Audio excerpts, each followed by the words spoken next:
Brought to you by V-Guard, co-powered by Sensodyne and Vimal. बोलो जुबां Kesari.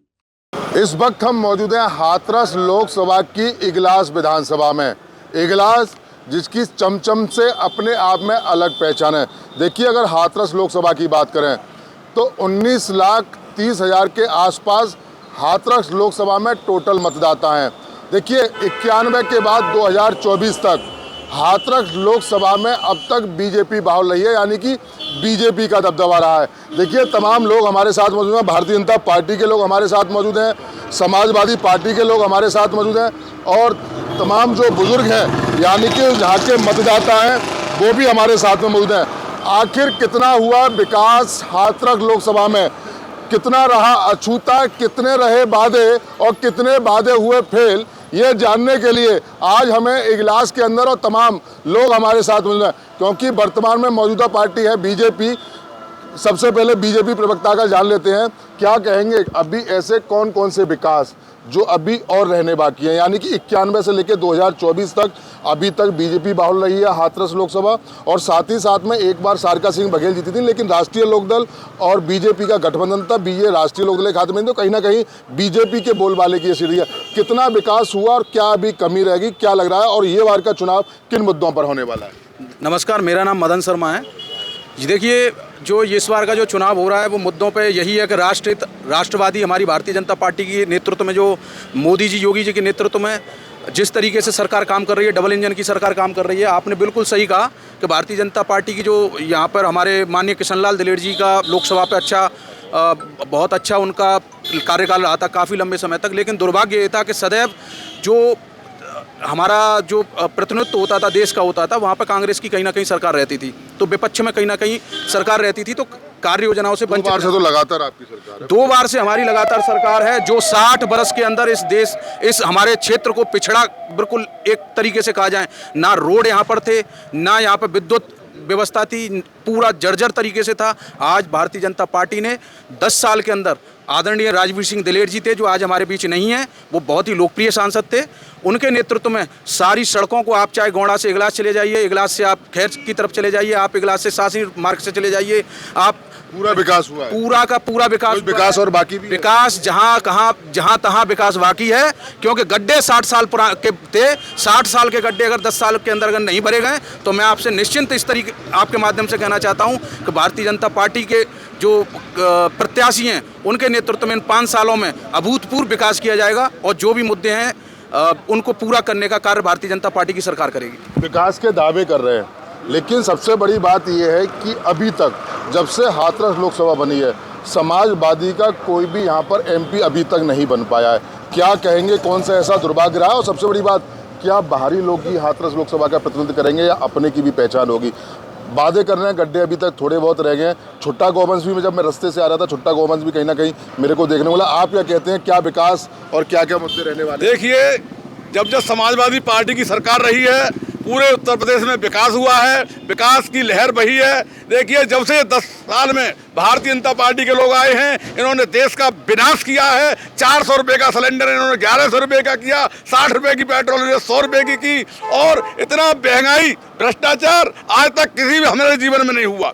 Bharatiya Janata party जैसी party हमने नहीं देखी। इन्होंने पिछड़ों के अधिकारों पर हनन किया है, इन्होंने आरक्षण को खत्म किया है, इन्होंने रोजगार को खत्म किया है, इन्होंने संविधान को खत्म करने का काम किया है। और हमेशा समाजवादी पार्टी और समाजवादी पार्टी के कार्यकर्ता संविधान पे काम करने वाले लोग हैं, संविधान को बचाने के लिए खड़े हुए हैं। बेरोजगारी, भ्रष्टाचार हमारी पार्टी में आज तक नहीं हो पाया। देखिए, आज भी हम दावा से कह सकते हैं, जितनी महंगाई और भ्रष्टाचार आज भारतीय जनता पार्टी के समय में हुआ, आज तक किसी पार्टी के समय में नहीं हुआ। और भारतीय जनता पार्टी उस पार्टी का नाम है जो हिंदू से मुसलमान को, मुसलमान से ईसाई को, ईसाई से सिख को लड़ाने का काम करती है और भाईचारा पैदा नहीं करने देती है, और हमेशा ये दंगाइयों का साथ, और इन्होंने हमेशा पूरे देश को बर्बाद करने का काम किया है। इन्होंने अडवाणी जैसे लोगों का कर्जा माफ किया है। किसान आज 1-1 लाख रुपए के कर्ज के लिए परेशान है।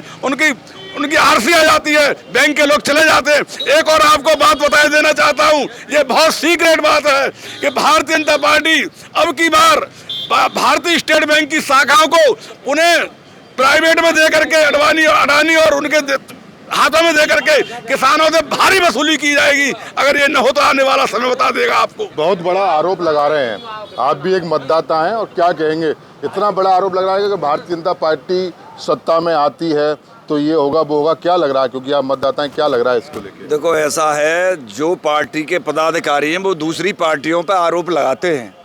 अभी भाई साहब ने किसानों की जो बात की, इस पार्टी ने, बीजेपी ने किसान सम्मान निधि चलाई जो किसी पार्टी ने नहीं चलाई। ये जो आरोप लगाते हैं, सिलेंडर कह रहे हैं, किसी और पार्टी ने क्या फ्री सिलेंडर बांटे? भाई ये भी तो देखें, ये कह रहे हैं महंगाई, ये कहते हैं महंगाई जब इतनी है तो कोई भी जो आदमी पहले साइकिल से चलता था, पैदल चलता था, आज कितना भी मजदूर आदमी हो वो भी बाइक से चल रहा है। जब महंगाई है तो बाइक से कैसे चल रहा है? ये सोचने लायक बात है। किसान सम्मान निधि किसानों के लिए आई, किसानों की कह रहे थे कोई लाभ नहीं है किसानों के लिए, कहाँ से आ गया? ये सिलेंडर की कह रहे थे फ्री सिलेंडर बांटे हैं, शौचालय बनाए हैं, क्या ये विकास नहीं है? जो रोड बन रहे हैं, यहाँ से इगलास पे आप खड़े हो जाओ, किधर भी मुंह कर दो, आज से 10 साल पहले कोई भी सड़क ऐसी नहीं थी कि जिस पे साइकिल से भी हम जो है सही स्पीड से चल पाए। पहले लूटपाट भी हो जाती थी, लूटपाट। और हमारा ये स्थिति थी यहाँ कि दिन में ही, दिन के 12 बजे पशु को जबरन बंदूक के बल पर ले जाते थे सपा की सरकार में। अभी ये जो भाई साहब कह रहे हैं, सपा की सरकार में जबरन बंदूक के बल ले जाते हैं। आप लोकसभा प्रभारी भी हैं, क्या कहना चाहेंगे कि, क्योंकि देखिए एक चीज़ मैं आपको और बता दूं कि हाथरस लोकसभा में बीजेपी की तरफ से अनूप वाल्मीकि मैदान में हैं, जो कि वर्तमान में राजस्व राज्य मंत्री हैं और 2 बार के सिटिंग एमएलए हैं खैर विधानसभा से। वहीं अगर समाजवादी पार्टी की बात करें तो जसबीर वाल्मीकि, जो कि सहारनपुर के देवबंद से बिलोंग करते हैं, वो यहाँ के हाथरस लोकसभा के प्रत्याशी हैं। वहीं हेमबाबू धनगर, जो कि बसपा से हैं, इंजीनियर हैं, आगरा के रहने वाले हैं। बाहरी क्यों, क्या कमी है? अनूप वाल्मीकि भी अलीगढ़ के हैं, हाथरस के तो वो भी नहीं है। वही मैं कह रहा हूँ, हाथरस लोकसभा का ऐसा क्यों कि बाहरी प्रत्याशी क्यों? अहमदाबाद से आकर के बनारस में मोदी जी लड़ रहे हैं। ये देश का चुनाव है, कोई कहीं से लड़ सकता है। रही बात अभी साथीन का विकास की, तो मुझे लगता है 10 साल पहले तो हम केला का पत्ता लपेट के चलते थे। इनके अनुसार तो यही लग रहा है कि 10 साल पहले कोई कपड़े नहीं पहनता था। इस बार चुनाव होगा अग्निवीर योजना पे, किसान के MSP की गारंटी पे जी, MSP भी किसान को उचित दाम मिले फसल का। और संविधान को जो ये बदलना चाहते हैं, जो बाबा साहब ने दिया, सबको अधिकार दिया संविधान की रक्षा के लिए, वोट पड़ेगा लोकतंत्र की रक्षा के लिए और भारतीय जनता पार्टी को सत्ता से हटाने के लिए। आज पूरा देश का नौजवान, किसान, मजदूर, अल्पसंख्यक, गरीब, पिछड़ा इंडिया गठबंधन को वोट कर रहा है। आप देख लीजिए, पहले चढ़ने के बाद, दूसरे चढ़ने के बाद भाजपा की भाषा बदल गई है। अब कोई माइकल लाल 400 पार का नारा नहीं दे रहा मंचों से। अभी जो खुद की पत्नी की मंगलसूत्र की रक्षा नहीं कर पाए, वो मंगलसूत्र की बात करते हैं। हिंदू मुसलमान के अलावा अभी साहब ने कहा राष्ट्रवादी। अरे वोट मांगो 2 करोड़ रोजगार पे, वोट मांगो 15 करोड़ रुपए खाते में डालने पर, वोट मांगिए किसान की आय दुगनी करने पर। 700 किसान मर गया। और सबसे बड़ी बात, जो यौन शोषण का अपराधी है, जिसको सजा होने जा रही है, बहन बेटियों को घसीट के जो अपराध घसीट के ले गए थे, कल 2 चरण का चुनाव होने के बाद इनकी मानसिकता दर्शाती है उसी अपराधी के बेटे को ने टिकट देने का काम किया है। माँ बहन की रक्षा की बात करेंगे। कर्नाटक में नंगी महिलाओं को घुमाया इन लोगों ने, एक माँ शब्द नहीं निकल पाया प्रधानमंत्री के मुंह से। और प्रधानमंत्री 10 साल के विकास पे वोट मांगे, 10 साल में क्या किया उस पर वोट मांगे, इस पर नहीं मांगे मंदिर मस्जिद पे। सबका साथ, सबका विकास, सबका साथ नहीं, अडानी अंबानी का साथ और देश की जनता का विनाश। बाकी ये इनका नारा है। आज हमारे नौजवान सुबह साहब दौड़ लगाते थे रोडों पे आर्मी को जुनून के लिए। आज किसी गांव में कोई बच्चा, नौजवान, पिताजी नौकरी करेंगे, बेटा रिटायर्ड होकर आ जाएगा 4 साल में, उसका इंटर के बाद नौजवान समझदार मैच्योर हो पाता है, तब तो वो रिटायर्ड हो जाएगा। उसका कोई शादी भी नहीं करेगा, संबंध भी नहीं करेगा, कर पाएगा? आप बताइए 4 साल में क्या कर लेगा? 12 लाख रुपए दे करके क्या कर लेगा? अगर हमारा 4 साल में बेटा शहीद हो गया, उसका शहीद का दर्जा नहीं मिलेगा। ये लोग बहरूपिये हैं, लुटेरे और बेईमानों का झुंड है भाजपा, और लोकतंत्र को खत्म करना चाहते हैं। इस बार वोट पड़ेगा लोकतंत्र और संविधान की रक्षा के लिए। क्या लग रहा है, हाथरस में एक बार इतिहास रचेगा? हाथरस लोकसभा में 33 साल का वनवास खत्म होगा और समाजवादी पार्टी ऐतिहासिक वोट से जीत की जाएगी। देखिए, ये मतदाता वोटर हमारे साथ में मौजूद हैं, क्योंकि ये वही वोटर हैं जो अपने जनप्रतिनिधि को चुनेंगे। मतदाताओं से बात कर लेंगे, प्रत्याशियों से हमारी बात हुई। क्या कहेंगे, इस बार का वोट कहाँ चोट करने वाला है, किस मुद्दे पे जाने वाला है? क्योंकि बीजेपी प्रवक्ता कह रहे हैं कि बहुत विकास किया है, अब इगलास हाथरस लोकसभा में विकास की जरूरत नहीं है। वहीं समाजवादी के प्रवक्ता कह रहे हैं कि साहब कुछ नहीं किया, अग्निवीर जैसी योजना है, बेरोजगारी, तमाम तरह की बात की। आपने सारी बात सुनी, आप वोट करेंगे, जनप्रतिनिधि चुनेंगे, क्या मुद्दे रह के वोट चुनने वाले? वोट हम भारतीय जनता पार्टी को देंगे। क्यों? इसलिए कि उन्होंने बिना किसी भेदभाव के, बिना किसी लाग लपेट के सब समाजों को साथ लेकर के भारतीय जनता पार्टी आगे बढ़ी है। हम इसीलिए इनको आगे वोट करेंगे। उज्ज्वला योजना है, प्रधानमंत्री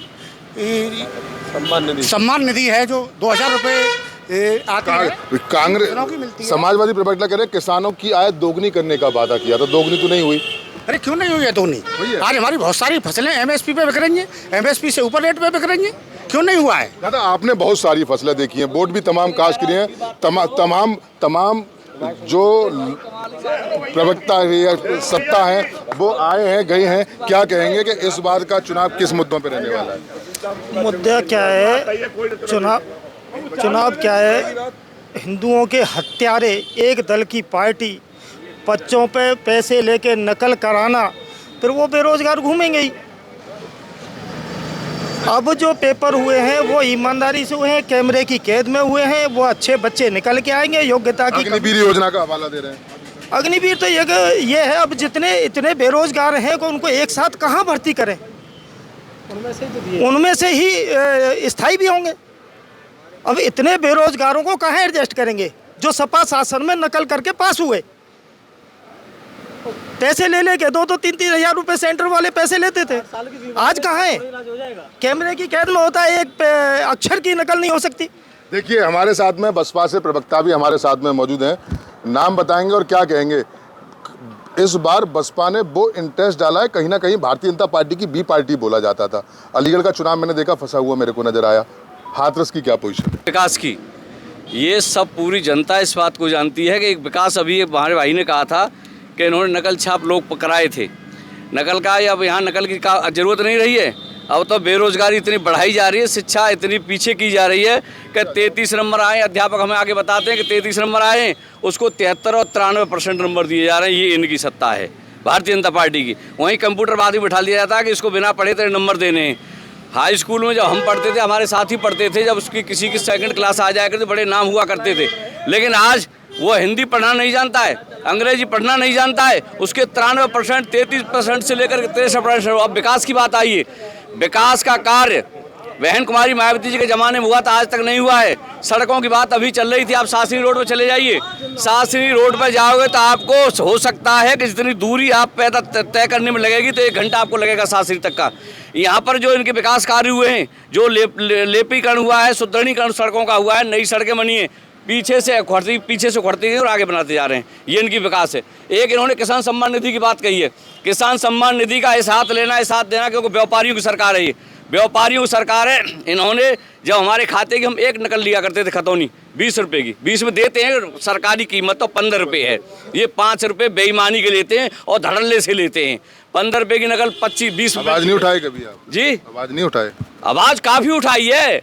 बात तो ये है ना कि जहाँ उद्योगपतियों की चलती हो, कारखाने में तूती की आवाज़ जब चलती है ना, ये जनता जब आएगी ना सामने निकल के, इनकी आवाज़ बंद हो जाएगी। क्या लग रहा है उत्तर प्रदेश में बहुजन समाज पार्टी कितनी सीट पाएगी? कम से कम हमारी पार्टी जो है 50 को क्रॉस करेगी। आप हमारी पार आपकी 50 क्रॉस करेगी, आपकी कितनी पार्टी? एक मिनट बता दीजिए। विकास की बात जहाँ तक बात आई थी, वो खतौनी की बात चली, आपने माइक हटा लिया हमसे। बताइए। 15 रुपए की 20 रुपए मिलती है। जो हमारे खातेदार के खाते के गाटा संख्या जो हुआ था, उसको हम खसरा नंबर बोलते हैं, वो एक खाते में 20-20, 25-25, 30-30 खाते गाटे हुआ करते थे, तो उसकी हमें एक खतौनी मिलती थी। आज मोदी जी साथ दे रहे हैं और साथ ले रहे हैं, क्योंकि उन्हें पता है 20 रुपये ले रहे हैं, अगर किसी के 20 खाते तो 400 रुपये में खतौनी मिल रही है, और एक किसान को कम से कम 3-4 बार खतौनी लेनी पड़ती है एक साल में। तो इस हाथ 2000 रुपये ले लिए, दे दिए, और इस हाथ 2000 रुपये उनसे ले लिए। खतौनी के नाम पे आपसे पैसे लूटा जा रहा है। अब एक बात आएगी वहाँ तक कि आप रोजगारी की, ये रोजगार दिखाते 1 करोड़ को रोजगार, 2 करोड़ को रोजगार, ये किसको मनाते हैं मालूम है? ये मनरेगा मजदूरों को, मनरेगा मजदूरों को नौकरी देते हैं, मतलब जो ड्यूटी चढ़ाते हैं उनको कहते हैं इतने करोड़ लोगों को हमने नौकरी दी। आज बेरोजगारी फैल रही है। अब मैं एक सवाल और लेता हूँ, तमाम आपने चुनाव देखे, आखिर कारण क्या कहा कि बसपा अभी तक लोकसभा हाथरस का कोई भी चुनाव नहीं जीत पाई है। अब की बार जीतेगी। बहन कुमारी मायावती जी ने जो अब की बार जो रणनीति बनाई है, क्या रणनीति है? रणनीति इस तरह की बनाई है उन्होंने, देखिए ये बहुत बड़ा कार्य बहन जी ने किया है। जो शूल कास्ट की सीटों पे जब हमारे बघेल समाज के, धनगर समाज के लोग आए, जो हमारी बहन जी के अथक प्रयास से ही इनको हमारी उसमें लिया गया है शूल कास्ट में, उनको टिकट दे करके जो एक ठप्पा लगा हुआ था, लगाते थे भाजपा के और तमाम पार्टियों के लोग कि बहन कुमारी मायावती जी अपने लोगों को देती है, एक जाति विशेष पर उनको ऊपर आरोप लगाया जाता था। वो आरोप का खंडन हुआ है हमारी पार्टी के द्वारा। पार्टी नहीं है बीजेपी जी, पहले बी पार्टी का दर्जा दिया जाता है ओवैसी को और आपको बी पार्टी। अरे इनके तो बहन जी ने तो बी पार्टी कहो चाहे कोई सी पार्टी कहिए, इनको एक एक मत दे करके इनको धराशायी किया है संसद में। वो बहन कुमारी मायावती जी, उनकी राजनीति इस प्रकार की है, ये समझ क्या पाएंगे बी पार्टी का कुछ भी का। बहन कुमारी मायावती जिंदाबाद है। देखिए पहले मैं तमाम जनता से एक बार वर्जन जरूर ले लेता हूँ, मैं भी लेता हूँ जनता से एक बार वर्जन लेता हूँ।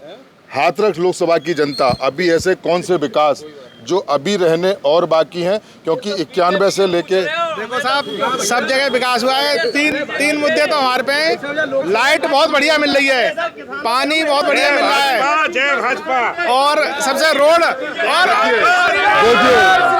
देखिए नारेबाजी होने लगी और भी लोगों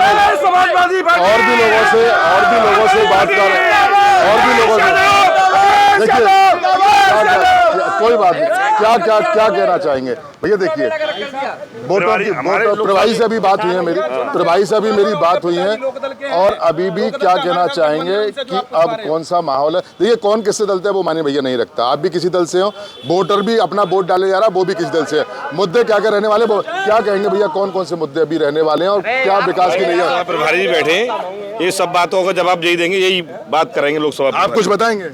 मैं तो क्या बताऊं, ये एससी को पूछ कर रहे हैं सब बीजेपी वाले, एससी को तो कुचल रहे हैं। ये बात है 35 साल से वो सांसद का परिवार में रहा, वो परिवार रहा लोकसभा में। मुख्यमंत्री जी आए, 2 मिनट घर तक चल के नहीं गए एससी के यहाँ तक, राजवीर दिलेर के यहाँ तक 2 मिनट चल गए। एससी बोले क्या?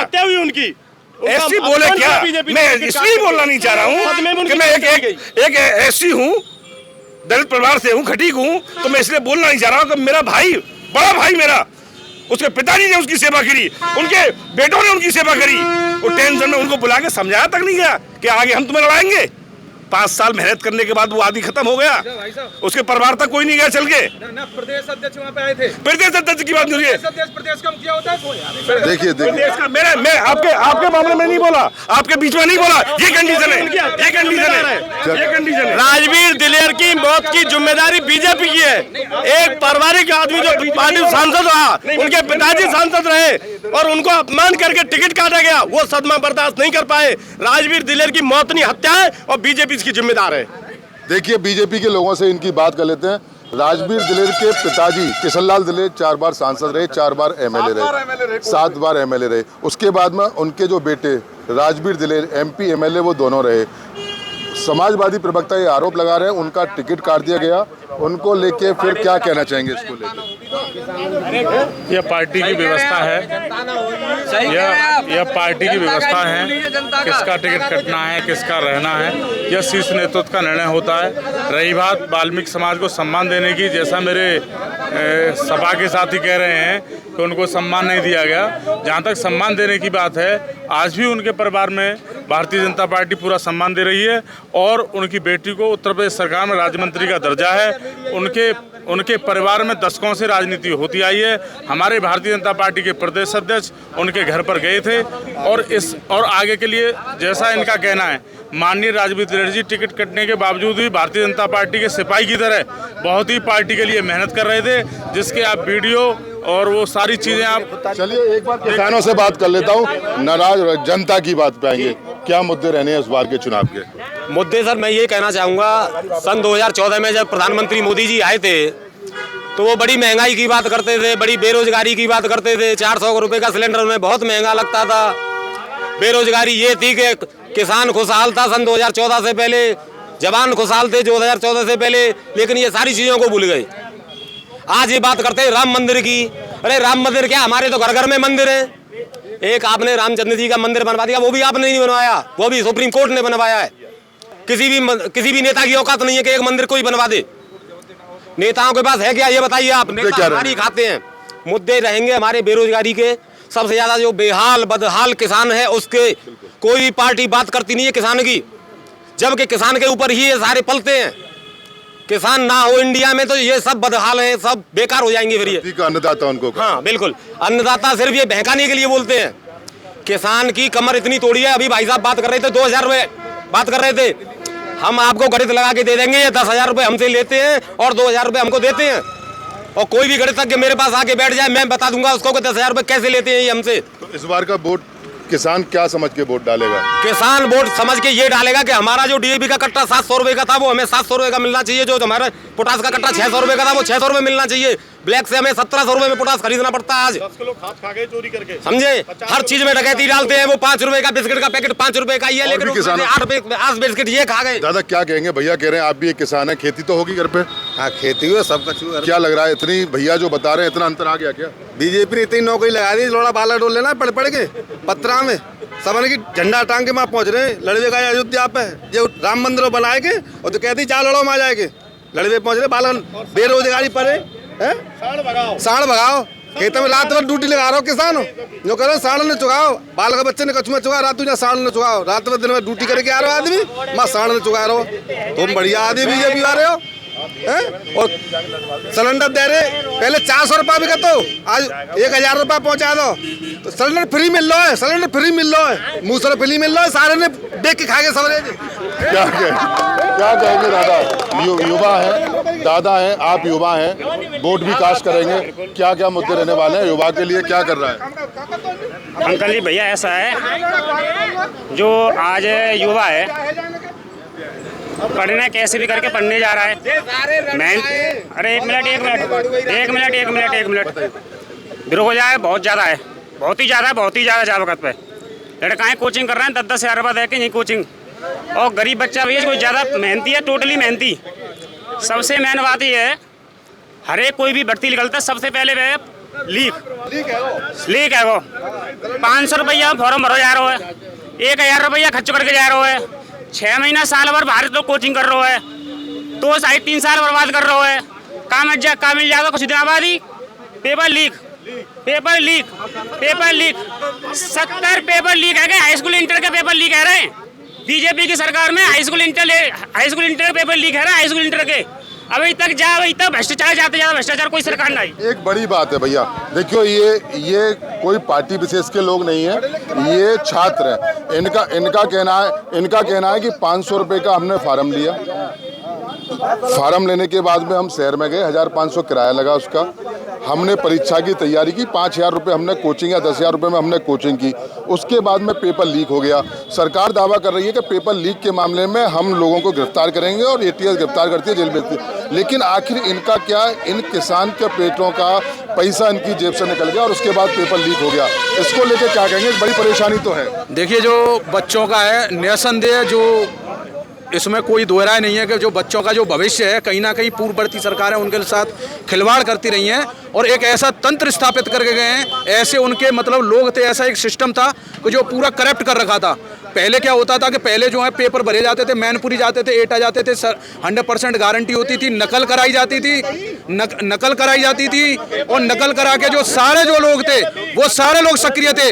लेकिन मोदी जी ने और योगी जी ने जितना भी इस तरीके के जो तंत्र थे या ऐसे थे, उनके घर पे आज बुलडोजर चलाने का काम किया है। लेकिन बच्चों का क्या? बच्चों का आप आश्वस्त रहिए। देखिए आयु की एक मुद्दा आया था, एज लिमिट का मुद्दा आया था कि एज लिमिट को लेकर बच्चों ने कहा था, योगी जी ने उसे गंभीरता से लिया, एज में छूट दी। आप निश्चिंत मानिए, आप बिल्कुल यकीन करिए, योगी जी के नेतृत्व में ये दोबारा से परीक्षा होगी और संभवतः इनका जो किराया रहेगा वो पूरा निःशुल्क रहेगा, कोई भी उसका फीस नहीं लिया जाएगा, किसी भी प्रकार का इनको फार्म का शुल्क नहीं दिया जाएगा।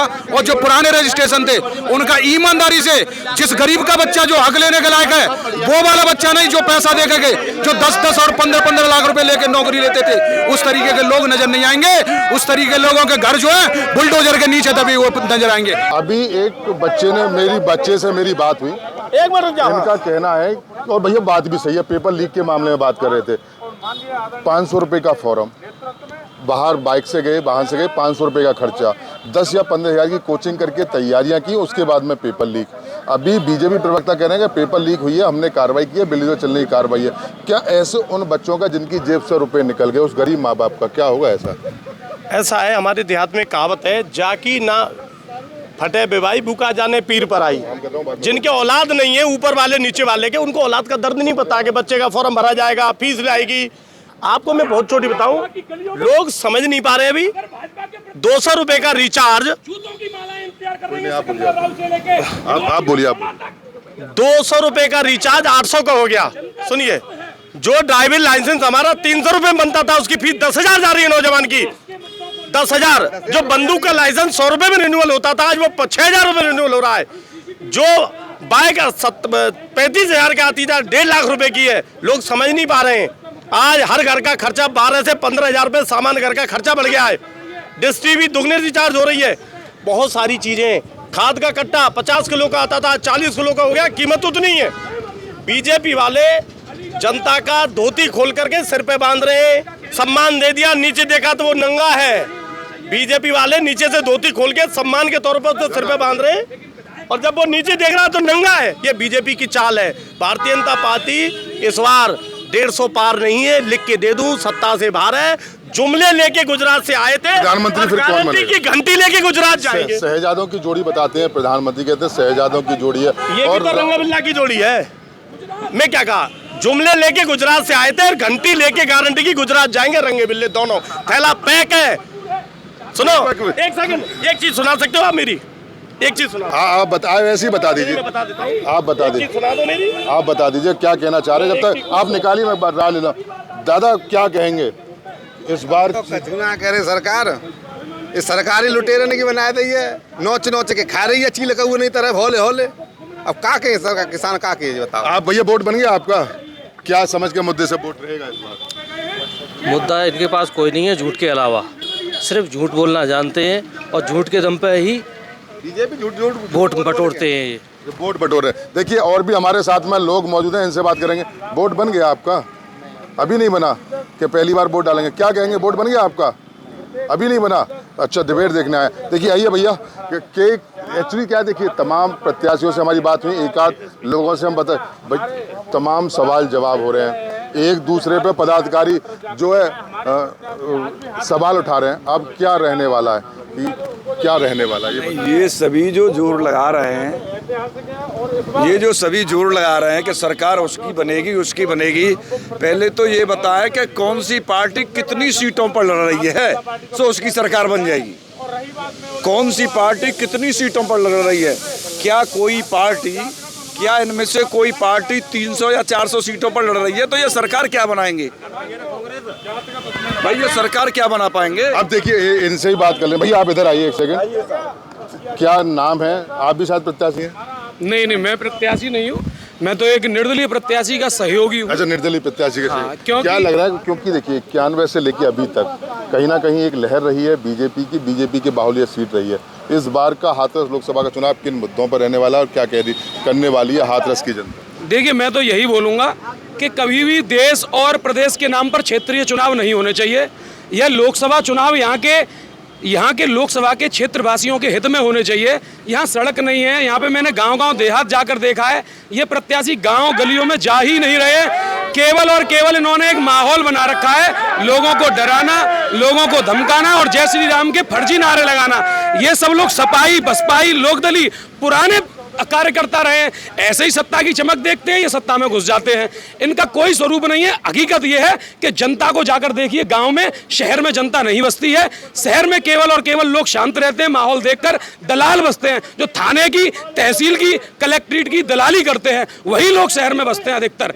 और मैं आपको बताना चाहूंगा कि यहाँ पर क्षेत्र का विकास अभी तक 15 से 20 साल की सरकार हो गई। क्या यहाँ पर क्षेत्रीय चुनाव, जो चुनाव चल रहा है, आप देख रहे होंगे कि कोई भी चुनाव हो 15 दिन में में पूरे के पूरे गांव छन जाते हैं। लेकिन यहाँ पर लोकसभा चुनाव है, जाकर देख लें किसी गांव में कोई मकान से पीड़ित है, कोई सड़क से पीड़ित है, कोई नाली से पीड़ित है। 15 से 20 सालों में इन पर सड़क नहीं बनी, नाली नहीं बनी, मकान नहीं बने। लेकिन अगर जरूरत पड़ जाए तो 15 से 20 साल से लेकिन यहाँ पर एक कंपनी नहीं, एक फैक्ट्री नहीं। यहाँ के बच्चों को गुजरात नौकरी के लिए बंधुआ मजदूर बना के भेजा जा रहा है। कुछ चंद गुजराती हमारे यूपी की जनता को गुलाम बनाकर, बिहार की जनता को गुलाम बनाकर अपने यहाँ ले जा रहे हैं। हमारे क्षेत्र की जनता कब रोजगार पाएगी, कब नौकरी करेगी? केवल और केवल गुमराह किया जा रहा है। हमारे क्षेत्र का कोई विकास नहीं है। केवल और केवल हमारे बच्चे डंडे उठाने के लिए, झंडे उठाने के लिए और मजदूरी करने के लिए मजदूर बना दिए गए हैं। क्या रहेगा इस बार के वोटर के मन में, क्या रहने वाला है? देखिए, इस बार वोटर का दर्द है कि 15 साल से देख रहे हैं, भाजपा का विधायक है, भाजपा का सांसद है, भाजपा का चेयरमैन है, भाजपा का जिला पंचायत है, भाजपा के प्रधान है, फिर भी लोगों की समस्या वहीं की वहीं है। तो भैया 5 साल का मौका, एक गरीब टेम्पू वाले को पीछे जो जयपाल माहौर है, हम उसका सहयोग कर रहे हैं। अब की बार अगर फाइट की बात करें तो यहाँ बसपा फाइट कर रही है टेम्पू से। बस बीजेपी का कोई वर्चस्व नहीं है कहीं पर भी। ये इनका घमंड है, अहंकार है। किसी का पोस्टर फटवा दीजिए, मेरे जैसा व्यक्ति सहयोग करे तो गाड़ी सीज करके जिला बदर कर दीजिए, क्योंकि चुनाव प्रचार न कर पाए। उनके पर्चा भरने में देखिए और एक मामूली से टिर्री वाले की पर्चा भरने में देखिए कितनी जनता थी। ये लोग केवल डरा सकते हैं, सत्ता का दुरुपयोग कर सकते हैं। आज से पहले और भी सत्ताएं रही थी, इस प्रकार का दुरुपयोग किसी ने नहीं किया। देखिए, तमाम लोग हैं, हमारी इनसे बात हुई। देखिए, हाथरस की अगर हम बात करते हैं तो हाथरस में 19,90,000 टोटल मतदाता हैं और हर प्रत्याशी अपनी जीत का दावा करते हुए साफ तौर से नजर आ रहा है। देखिए, सबसे बड़ी बात यह है कि 7 मई को चुनाव होना है। कुछ कहना चाह रहे थे दादा? हाँ, मैं ये कहना चाह रहा था कि क्या जनता जब राम उसमें रहते थे एक चद्दर के नीचे, वहाँ निर्दोष व्यक्तियों को मरवाया गया, क्या जनता उसे भूल जाएगी? भूल जाएगी किसको? दादा दोबारा इनको बता दिए, समझ नहीं पाया। जो भगवान राम के दर्शन के लिए जाते थे, जो राम के जो चित्र था एक त्रिपाल के नीचे रहता था, और वहाँ निर्दोषों को गोलियों से उड़वा दिया गया सपा सरकार में, क्या उसको जनता भूल जाएगी? क्या कह रहे हैं? ये मुद्दे आपके क्षेत्र के हित में है। लेकिन ये वाला मुद्दा तो लोग कह रहे हैं ये मुद्दे क्षेत्र के हित में है। इन्होंने लड़ाई लड़ी थी या मोदी जी ने लड़ी थी या योगी जी ने लड़ी थी? वो केवल और केवल हिंदुओं को भटकाकर, आज भाजपा में आप देखेंगे हिंदुओं को भटकाया गया, लेकिन आज दलित मोर्चा है, अल्पसंख्यक मोर्चा है, ओबीसी मोर्चा है, पिछड़ा मोर्चा है। कहाँ गया भैया हिंदू? ये हिंदुओं का भी अपमान करते हैं, ये पाखंडी लोग हैं। अगर आप बात करें, ये जो कहते थे भूमाफिया नहीं है, इगलास में कल परसों की घटना है, पूर्व जिलाध्यक्ष बीजेपी अभी यहाँ जमीन कब्जाने आए थे। इनका काम ही है ये गुंडागर्दी करना, पाखंड करना। बड़ा आरोप लगा रहे हैं। मैं ये कहना चाहूँगा, अभी हमारे अंकल जी बोले भाई हम उन लोगों को भूल जाएंगे जो राम मंदिर के लिए लड़े या मरे। क्या जनता ये भूल जाएगी कि 48 जवान जो शहीद हुए आरडीएक्स से, वो हमारी नाकारा सरकार, जो नाकाम एजेंसियां, ये आज तक ये पता नहीं लगा पाई कि वो आरडीएक्स आया कहाँ से था। ये ऐसी नाकारा सरकार भारत में पहली बार आई है और भगवान करेगा कि ये ऐसी सरकार फिर कभी नहीं आएगी।